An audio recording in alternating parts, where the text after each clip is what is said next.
Bienvenue sur la chaîne 3D Make It, j'espère que vous allez bien. Aujourd'hui, on va parler du support à ventilateur que je vous avais montré dans la première vidéo où vous avez les deux Noctua dessus et sur le côté qui permet de refroidir donc la buse et le radiateur. Mais j'ai fait quelques modifications par rapport à l'épisode précédent.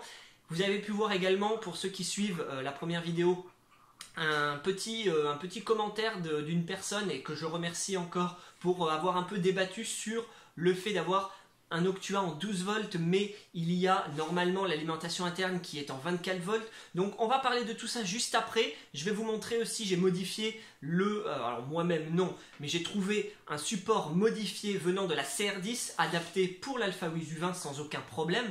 On va parler de tout ça juste après et ensuite on fera une petite conclusion pour voir à la fin si tout s'est bien passé et voir un peu le résultat final sur l'Alphawiz U20. A tout de suite.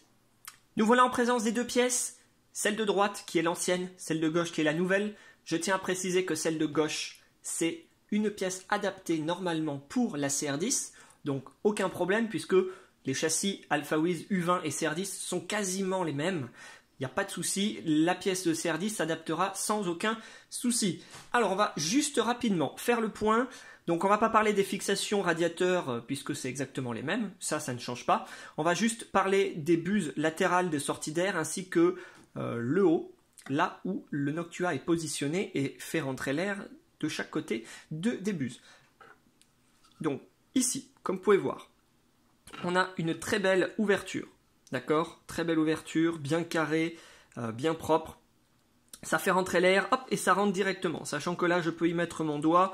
Vous voyez, j'y mets quand même presque 3/4 du doigt. Hein. Enfin, je vais me dire 3/4 facile du doigt à l'intérieur. Ce qui veut dire quand même qu'il y a quand même la place. Hein. Il y a énormément de place pour que l'air puisse s'engouffrer de chaque côté et sortir en dessous. On va passer à l'ancienne. L'ancienne, déjà, forcé de constater que la largeur est beaucoup plus petite. Ensuite, la sortie d'air par contre est la même au niveau des trous, hein, les dimensions. Et le haut, c'est là où tout se gâte. Sachant que l'extérieur du carré est toujours aussi grand, puisque ça accepte du 40 par 40, comme l'autre. Par contre, là où ça se gâte, c'est que déjà, il y a un rond. Pourquoi? Je ne sais pas, ils auraient pu faire ça classique, laisser juste, comme sur celle-là, les 4 fixations et point barre. Mais non, ils ont préféré faire un rond, ce qui réduit déjà l'entrée d'air. Et en plus, à l'intérieur, vous avez un carré supplémentaire. Donc je vous le montre comme ça, qui réduit encore plus l'entrée d'air. Donc déjà, on a des buses latérales qui sont plus fines. L'entrée d'air qui est réduite en haut, puisque le rond réduit, plus l'intérieur qui réduit. Je peux vous dire qu'au final, il n'y a pas énormément d'air qui passe dans cette chose. Hein. Pour l'avoir testé 2-3 fois, bon, l'air passe, hein, c'est pas le problème, ça refroidit quand même un peu la pièce, il n'y a aucun souci, mais j'ai pas encore testé cette pièce, mais sérieusement, je pense que ça fera bien plus le café. Je vous mettrai le lien pour aller directement sur le Thingiverse de cette pièce, qui est donc pour la CR10, et également le lien du Facebook de l'Alphawiz U20, où c'est une personne qui en parle et qui dit que voilà, pour le coup c'est beaucoup mieux d'avoir ce type de pièce plutôt que ce type là puisque le débit d'air est quand même plus important. Ensuite, on va rapidement discuter des Noctua. Alors, je vais essayer de faire un focus sur le Noctua. Est-ce que là, ouais, on devrait pouvoir le voir plutôt pas mal. Voilà, là on le voit très bien, le focus est fait. Donc comme vous pouvez le constater, il y a marqué DC 12 volts, 0,6 watts, 0,05 ampères. 12 volts. Le problème, c'est que notre chère petite imprimante, qui est donc le boîtier qui est juste là, hein, a une alimentation en 24 volts. Donc, c'est ballot. Vous allez me dire, oui, on va faire passer du 24 volts dans du 12 volts normalement pour ces petites choses. Ça va les abîmer. Oui et non. Vous avez deux solutions. Ou l'utiliser en mode vous branchez et ça fonctionne. Ça fonctionne très bien, il n'y a pas de problème. Simplement que la durée de vie de vos Noctua va peut-être durer un peu moins longtemps. Bon, sachant que sur les forums divers et variés, les personnes disent que leur Noctua, alors je ne sais pas celui-là, mais en tout cas de la marque Noctua, tiennent depuis plus d'1 an sans aucun souci sur des alimes 24 volts alors que normalement ils sont censés être alimentés en 12 volts. Bon, j'ai envie de dire, c'est pas non plus dégueulasse. Hein. Si ça tient 1 an et demi, 2 ans, sérieusement, moi, ça aura fait le café. Hein. D'ici là, dans 2 ans, je ne sais pas ce que je ferai, je serai peut-être à l'autre bout du monde. Donc pour le coup, moi, ça me convient. Ensuite, pour ceux qui sont un peu plus tatillons, qui voudraient vraiment avoir du 12 volts pour leur petit ventilateur, je vous conseille de mettre des diviseurs de tension. Donc ça, vous en trouvez sur Amazon, par exemple. Je vous mettrai un lien où ils en vendent.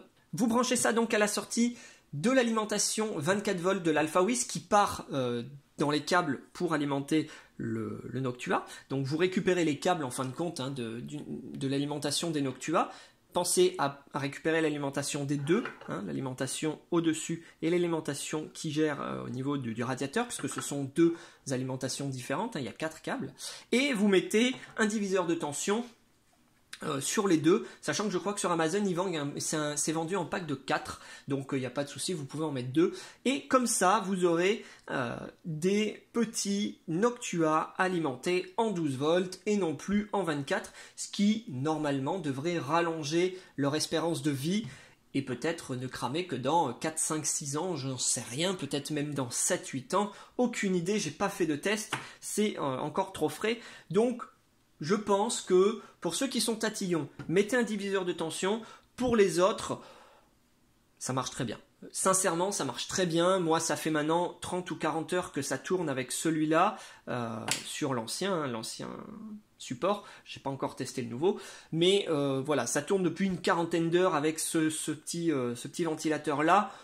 Aucun problème. Pour le coup, ça marche très bien, il n'y a pas de souci.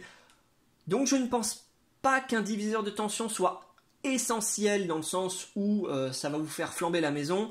Par contre, ça va sûrement rallonger la durée de vie de ces petites choses. On va maintenant passer à l'étape du montage. Je vais tout remettre sur la petite imprimante qui est juste là. Et on va se rejoindre tout de suite après pour voir un peu ce que ça donne.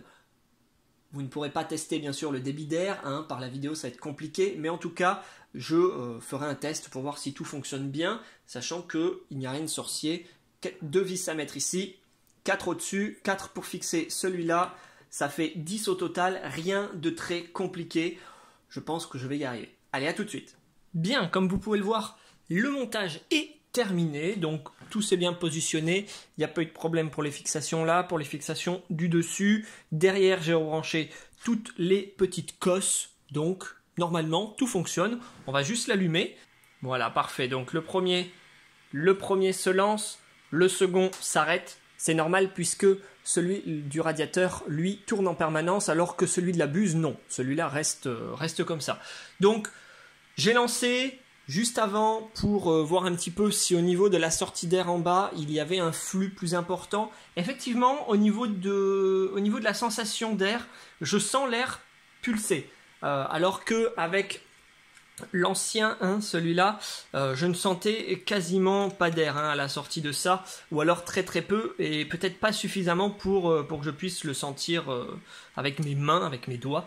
Donc voilà, je pense que lui, pour le coup, eh bien, c'était un prototype, c'était pour tester. Ça a bien fonctionné, mais voilà, je suis passé à celui-là maintenant, qui pour le coup, je pense, est plus intéressant.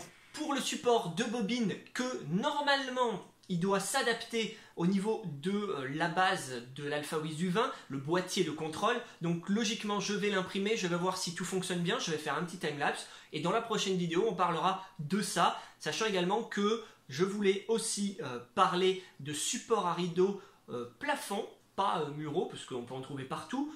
Bien qu'on peut les refaire si on le souhaite sur l'AlphaWiz U20, il n'y a aucun problème en impression 3D. Mais là, je vous montrerai dans une prochaine vidéo également des supports à rideaux plafonniers, donc pour pouvoir installer les barres au plafond et non pas au mur, parce que tout bonnement des fois on ne peut pas les installer au mur parce qu'il y a de la pierre, parce qu'on n'a pas la place. Et au plafond, eh bien, à part tordre les pattes en métal, vous savez, un peu chelou, il n'y a rien qui existe de vraiment bien, ou alors il faut trouver dans des magasins spécialisés, ça va coûter cher. Là avec l'impression 3D, un peu de temps et très peu d'argent. Hein. Donc n'hésitez pas à liker la vidéo, à mettre un petit commentaire, un petit pouce bleu. N'hésitez pas également à la partager, à venir sur Twitter également pour toutes les nouveautés. Je poste en général sur Twitter des petites photos et autres actus que je ne peux pas mettre sur YouTube uniquement en vidéo. Là c'est vraiment fait pour. Et on se retrouve la prochaine fois pour une autre vidéo sur ma chaîne. Ciao tout le monde!